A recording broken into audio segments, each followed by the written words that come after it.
Hello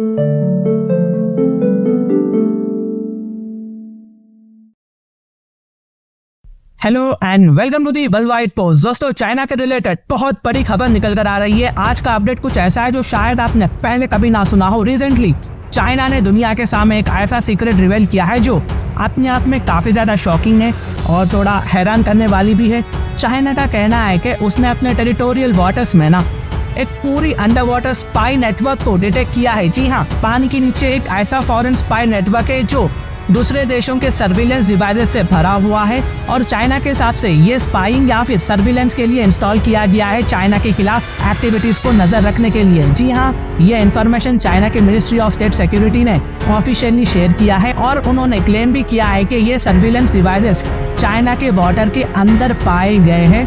ये एक ऐसा रिविलेशन है जो इंडो पैसिफिक और साउथ चाइना सी रीजन के लिए काफ़ी ज़्यादा इम्प्लीकेशंस ला सकता है। गाइज, ये अंडर वाटर डिवाइसेस ना सिर्फ सेंसिटिव डेटा कलेक्ट कर रही थी बल्कि रियल टाइम डेटा को भी फॉरवर्ड कर रही थी दुश्मन देश को। अब आप सोच रहे होंगे कि ये इतना बड़ा मुद्दा क्यों है।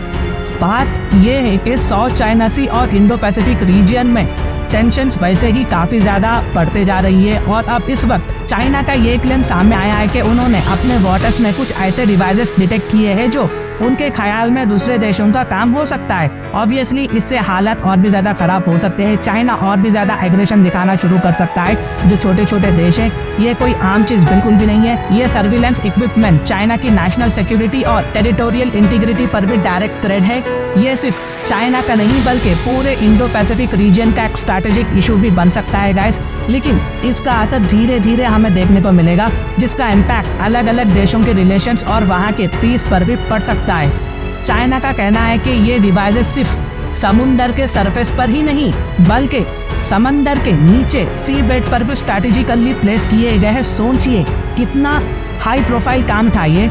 सी बेड यानी कि जो समंदर के बिल्कुल नीचे वाला हिस्सा होता है ना, जहां पानी खत्म होता है और समंदर की जमीन शुरू होती है, वहां तक इन डिवाइसेस को स्ट्रैटेजिकली इंस्टॉल किया गया है। ये डिवाइसेस कुछ इस तरह काम करते हैं जैसे एक अंडर वाटर लाइट हाउस, यानी ये फॉरेन सबमरीन और शिप्स के लिए रास्ता बनाने या उन्हें गाइड करने में मददगार साबित हो सकता है। अगर आपको अगेन समझ नहीं आ रहा होगा तो अगर मैं सिंपल में बोलूँ तो जैसा कि स्पेस में सैटेलाइट्स होती है ना, ठीक पानी के अंदर भी ये सैटेलाइट की तरह काम करेगा। फॉरेन सबमरीन को गाइडेंस कर सकता है और सेंसिटिव इलाकों में सबमरीन्स को आसानी से पहुंचाने में मदद भी कर सकता है। दुश्मन देश पर कहां से अटैक भी करना है, ये हेल्प कर सकता है। इसका मतलब है कि इन डिवाइसेस के जरिए दूसरे देश चाइना के समंदरी इलाकों में आसानी से एक्सेस पा सकते हैं, जो चाइना के लिए बिल्कुल भी अच्छी बात नहीं है, और उनके मूवमेंट्स को कंट्रोल भी कर सकते हैं, जो चाइना के लिए एक बड़ी सिक्योरिटी कंसर्न बन सकता है फ्यूचर में। ये डिस्कवरी साउथ चाइना सी में तब हुई जब चाइना, ताइवान और फिलीपींस के दरमियान पहले से ही काफ़ी ज़्यादा तनाव खड़ा हुआ है। एक तरफ से आप ताइवान, फिलीपींस वर्सेस चाइना समझ सकते हो, और साउथ कोरिया और नॉर्थ कोरिया का भी झगड़ा बहुत ज़्यादा बढ़ते जा रहा है दिन बर दिन। और ये रीजन ना जियोपॉलिटिकली और स्ट्रैटेजिक इंपॉर्टेंस भी रखता है। हर कंट्री यहाँ अपना इन्फ्लुएंस और हक जमाना चाहता है, जो इस टेंशन को एक बड़े कॉन्फ्लिक्ट में भी बदल सकता है। क्योंकि साउथ चाइना सी एक स्ट्रैटेजिक एरिया है, लेकिन ये एशिया पैसिफिक के लिए भी बहुत इंपॉर्टेंट पार्ट है। चाइना का ये भी कहना है कि उन्हें अपनी डीप सी सिक्योरिटी पर भी एक कोवर्ट स्ट्रगल का सामना करना पड़ रहा है, जिसमें दूसरे कंट्रीज की इंटेलिजेंस एजेंसी एक्टिवली शामिल है। चाइना के हिसाब से ये कोई छोटी बात नहीं है। दूसरे देश एक बड़े एस्पियोनॉज या स्पाई नेटवर्क ग्रुप का हिस्सा बनाकर चाइना के खिलाफ कोवर्ट ऑपरेशंस को कंडक्ट करने की कोशिश कर रहे हैं, जिनमें से कुछ सर्वेलेंस और एस्पियोनॉज एक्टिविटीज को चाइना ने खुद देखा भी है। अब सवाल ये उठता है कि ये डिवाइसेस किस कंट्री के होंगे। सीधी सी बात है। हालांकि देखो, क्या कॉड इसमें शामिल है? तो देखिए जी, बिल्कुल भी नहीं है। अभी हमारे रिलेशंस चाइना के साथ इम्प्रूव हो रहे हैं, बॉर्डर का इशू सॉल्व होने को आ रहा है धीरे धीरे, तो इंडिया का इसमें कोई रोल तो नहीं है। क्या यहाँ पर फाई आइस या फिर ऑकस का रोल हो सकता है? चाइना ने ऑफिशियली अब तक ये नहीं बताया है कि किस कंट्री से ये स्पाइंग डिवाइसेस आए हैं, लेकिन उन्होंने बार बार फॉरेन कंट्री का जो वर्ड है ना, ये इस्तेमाल किया है, जो चाइनीज वाटर में सर्विलेंस कर रही थी। एक्सपर्ट्स का कहना है कि ये surveillance tools US navy, Japan या ताइवान का काम हो सकता है, क्योंकि ऑब्वियसली देखो, यूएस और जापान के मिलिट्री इंटरेस्ट इस रीजन में काफ़ी ज़्यादा बड़े हैं। ह्यूज है।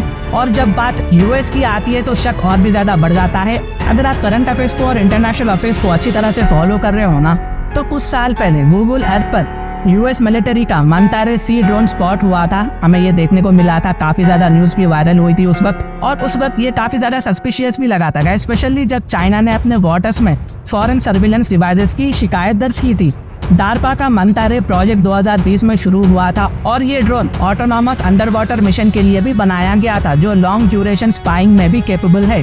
स्पेशली बात यह है कि ये ड्रोन अर्ली 2024 में वाटर टेस्टिंग कंप्लीट कर चुका है। ये इंसिडेंट दर्शाता है कि मंतारे जैसे ड्रोन्स का चाइना के खिलाफ एस्पियोनाज में इस्तेमाल किया जा सकता है, या फिर अभी भी यूएसए इसका इस्तेमाल कर रहा हो चाइना के खिलाफ और दुनिया को इसकी खबर ना हो। कुछ भी हो सकता है। जियोपॉलिटिक्स है जो उसके टेरिटोरियल सिक्योरिटी और साउथ चाइना सी में सर्विलेंस टेंशंस को और भी ज़्यादा बढ़ा सकता है। तो गाइस, आने वाले समय में ना फ्यूचर में ये बहुत ज़्यादा ट्रेंडिंग में होने वाला है और इसके रिलेटेड कुछ प्रॉपर अपडेट आती है तो लाऊंगा। और खैर, अभी के लिए प्रॉपर कह भी नहीं सकते कि किस कंट्री का है ये, जब तक एविडेंस ना हो। तो ये तो आने वाले समय पर ही पता चलेगा। अगर मेरी वीडियो इन्फॉर्मेटिव दिखे तो इंटरनेशनल अफेयर्स के लिए आप मेरे चैनल को सब्सक्राइब कर सकते हैं। Thank you for watching, thank you for hearing, and I always say God bless you all.